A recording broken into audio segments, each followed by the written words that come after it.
So a new person shows up and asks to join your gaming group. And they bring a collection of minis.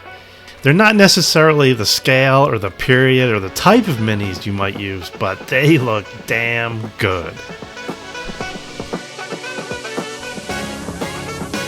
So what should we do with these minis? We're looking for your help. This is Peter, he's the new guy, and these are his minis. Vote on what we should do with this miniatures collection.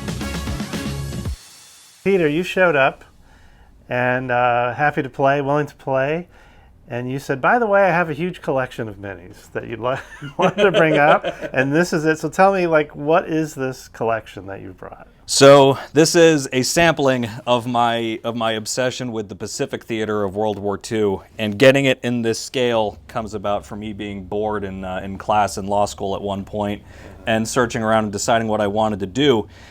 So what we have here is my collection of U.S. Marine Corps and associated naval auxiliaries and a couple of Army vehicles like these artillery pieces.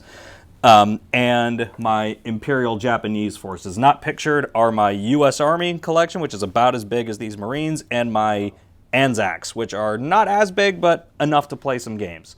And this has been a passion project of mine for a few years now. Just bit by bit, an hour here, an hour there, and after a few years, it ended up being what we have now. How big, how many figures are in your Marine collection here?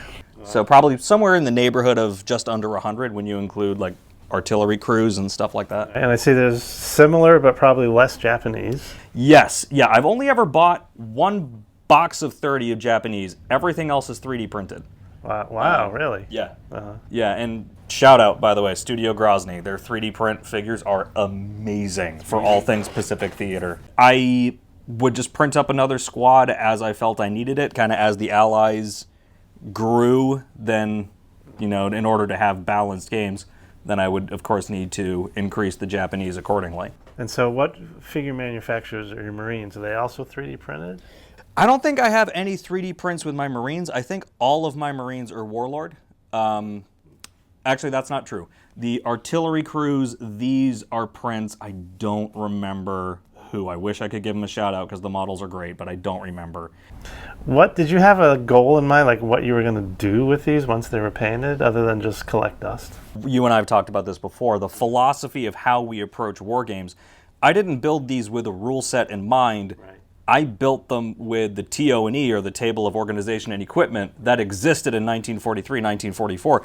I didn't really care what rule set I was doing. What mattered to me is that I had the figures with correct equipment, correct weapons, and correct proportions for what they had during the war, right? And then I kind of am willing to use or modify whatever rule set I have to reflect that rather than the other way around.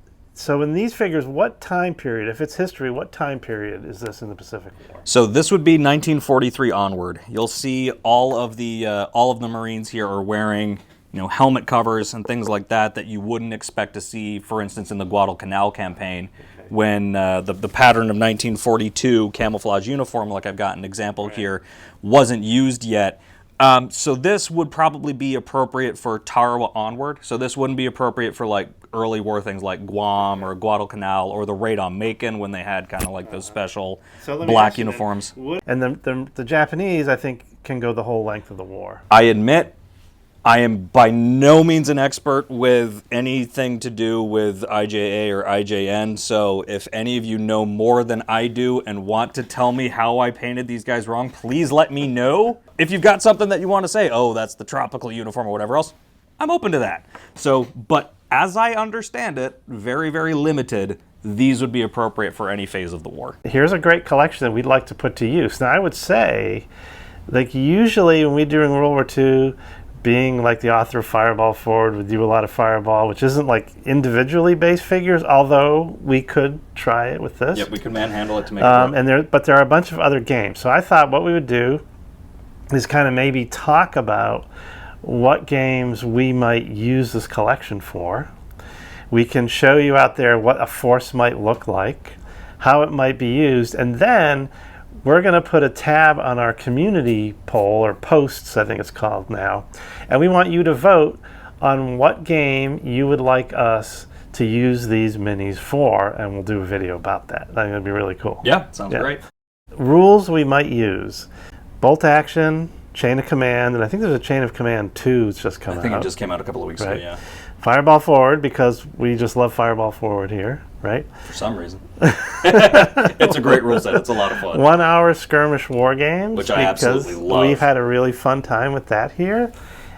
I think from the 4 that I put out, we can give it a shot. Now, some of those rules I know my guys are not as interested in as others, but that doesn't mean we shouldn't try it.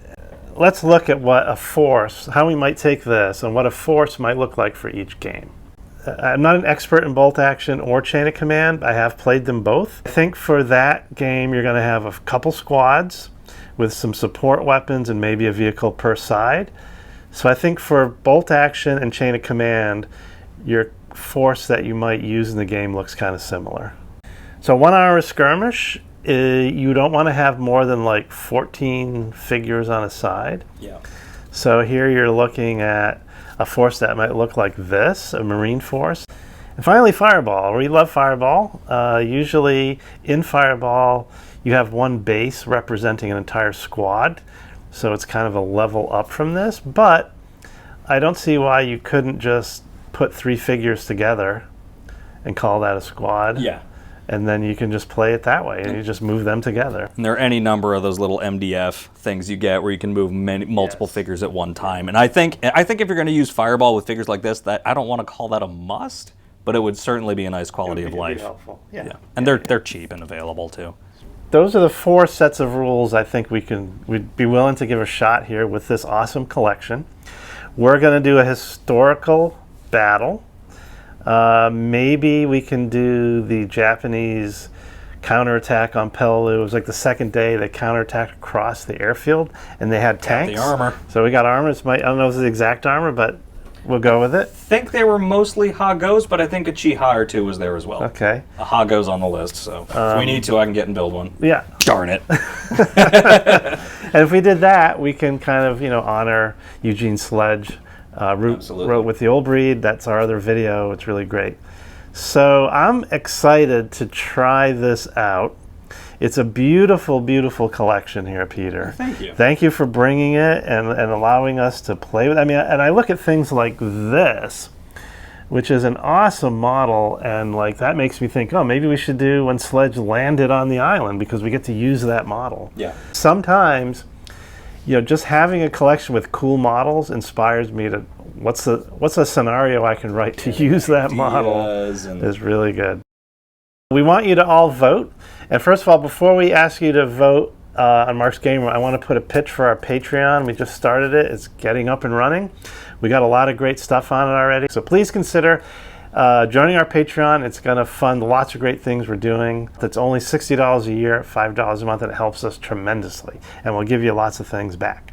So join us. Vote now on our post on the Mark's Game Room website on which rules you would like us to use for Peter's collection. We'll do a video, a historical battle from mid to late war in the Pacific. And we look forward to doing it. And just little side pitch for my own particular obsession. Anything involving the U.S. Army in the Pacific, I got figures for that too. Okay. All right. We'll call John McManus right now. Yes, please do. I love his trilogy so much. All right. Thanks for watching, and vote now, vote soon. Vote early, vote often.